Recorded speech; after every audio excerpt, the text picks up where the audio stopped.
twasanze abantu baza bafite ibikomere by'ishyari.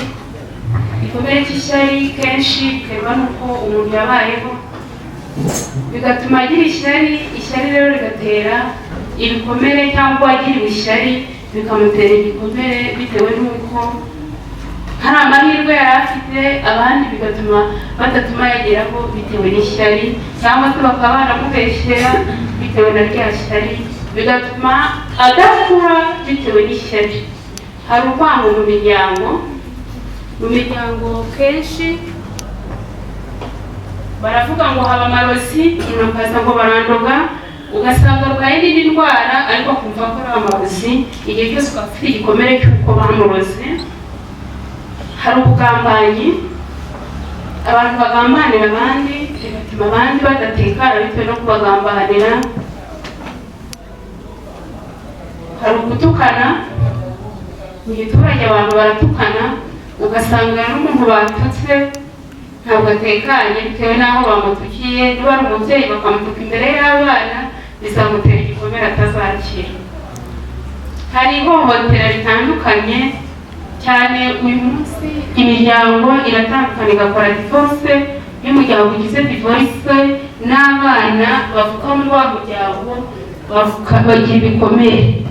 Kenshi nk'abantu bakora mu mashuri tubona ko uyu munsi nk'umwana uturuka mu muryango ufite amakimbirane, uwo mwana ntashobora kwiga neza bitewe n'amakimbirane. Niba baba barahise kurwana, niba nyina adahari, umwana agira izindi ngaruka nyinshi zituma agira ibikomere, ari umugore akagira ibikomere, ndetse n'abaturanyi bitewe n'amakimbirane babona nabo bagashobora kugira ibikomere baba barabakiza abantu, nabyo ugasanga biri kwafekita sosiyete.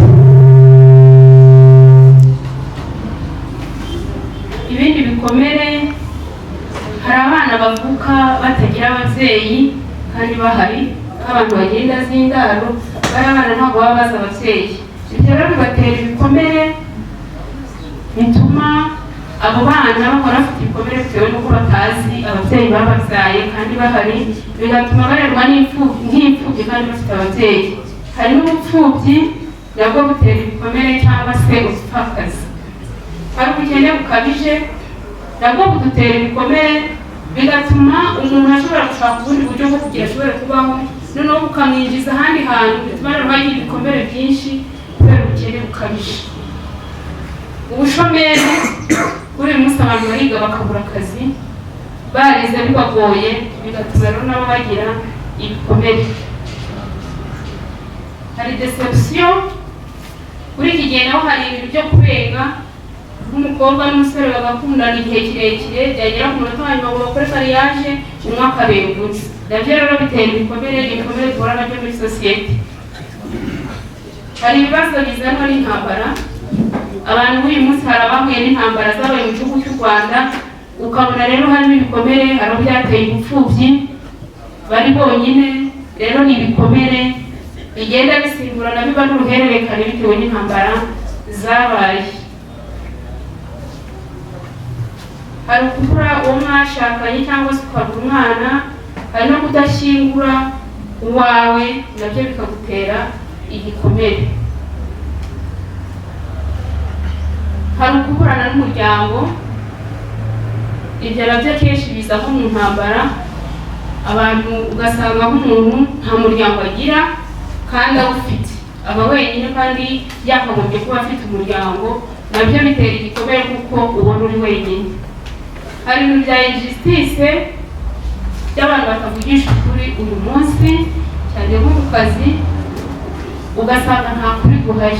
Ibyo rero nabyo bitera ibikomere kubera ko umuntu ari mu kazi bakamubeshyera, cyangwa akabona ibiri gukorerwa mu kazi kandi adafite ahantu ashobora kuvugira, nabyo bikaba byamutera igikomere. Twabonye n'imiryango ifite abantu bafite ubumuga cyangwa abantu bafite uburwayi bwo mu mutwe, nabo bagira ibikomere bitewe n'uko abo bantu baba bagoye cyangwa se uburyo bifashe bashoboye kubyakira ngo batere ibikomere. Kubwirwa amagambo mabi, gusebanya cyangwa se amazimwe, nabyo bidutera ibikomere.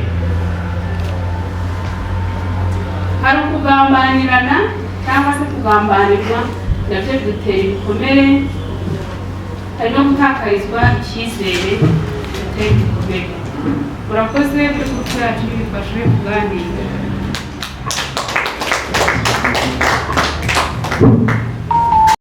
Niba mpuye n'umuntu ufite igikomere cy'agahinda gakabije, bivuze ko hari impamvu nyamukuru yamuteye mu gahinda.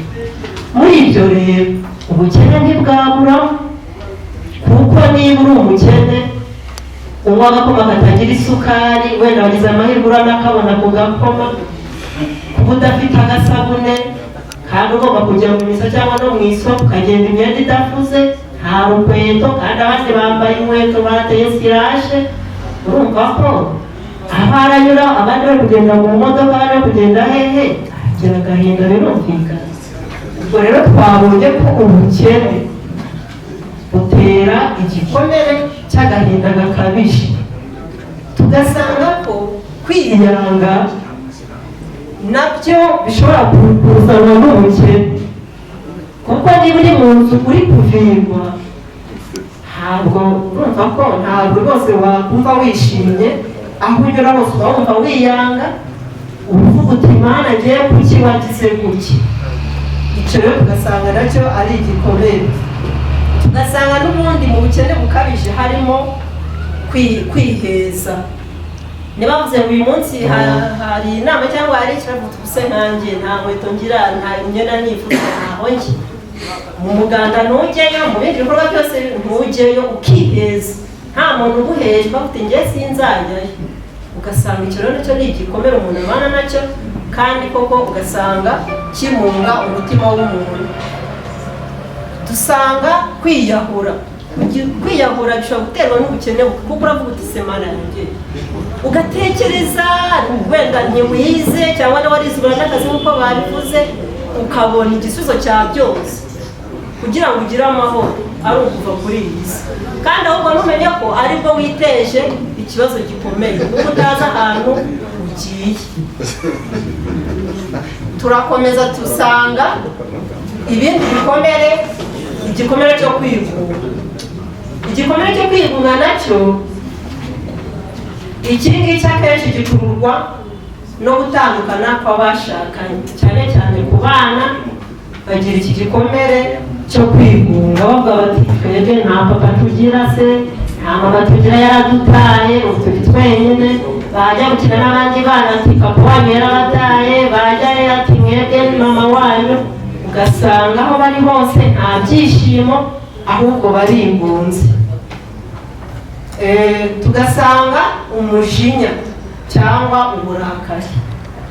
Abo bana rero baba ababyeyi babo baratandukanye, birumvikana ntabwo baba bishimye, akenshi barangwa n'umujinya cyangwa uburakari.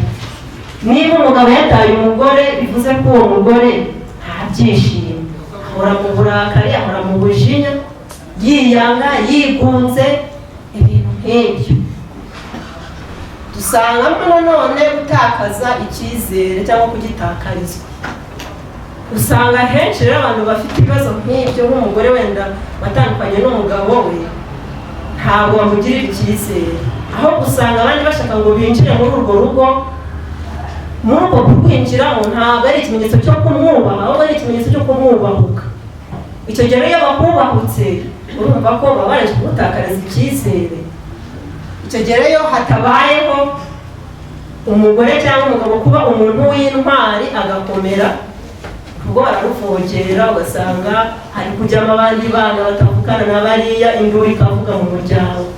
Ugasanga uwo muryango bafite umugore we tuvira wivanga abana, induru ikaba induru. Ni naho rero n'ubundi havamo urwango. Urumva iyo bavuze ati umugore tuvira wivanga abana, urwango ruratangira. Wa mugore ati umwana wanyu niwe wantaye, ansiga mu rugo, none ansiganye n'abana, none muri kunyirukana, urwango rukagera gute? Rukazamuka. Dusanga n'ubundi igikomere cyo kwandagara, kwiheba cyangwa uburwayi budakira, inshuro nyinshi bikurwa n'ihohoterwa iryo ari ryo ryose, cyane cyane nk'abana b'abakobwa. Muri ibi bihe iyo uhohotewe bagutera inda, bagutera ikiri indwara zidakira, ugasanga ibyo bintu byose bikuzuye. bikuzuyeho. Iyo bikuzuyeho rero ntandagara, kuko niba ubyaye umwana Isaka amwihakana akaba ati reka dasi njye utera inda njyenyine uramenye, none nawe no kuvuga ati rata waretse nkaguha igihumbi ukagura umwana isabune aremera, ubwo si yandagaye, ibibazo bikaba biratangiye, akiheba ugasanga amuviriyemo n'uburwayi budakira. Twakomeje n'undi dusanga kwisuzugura cyangwa kwiyahura nabyo ari ibikomere biterwa ahanini no kutakirwa neza mu muryango.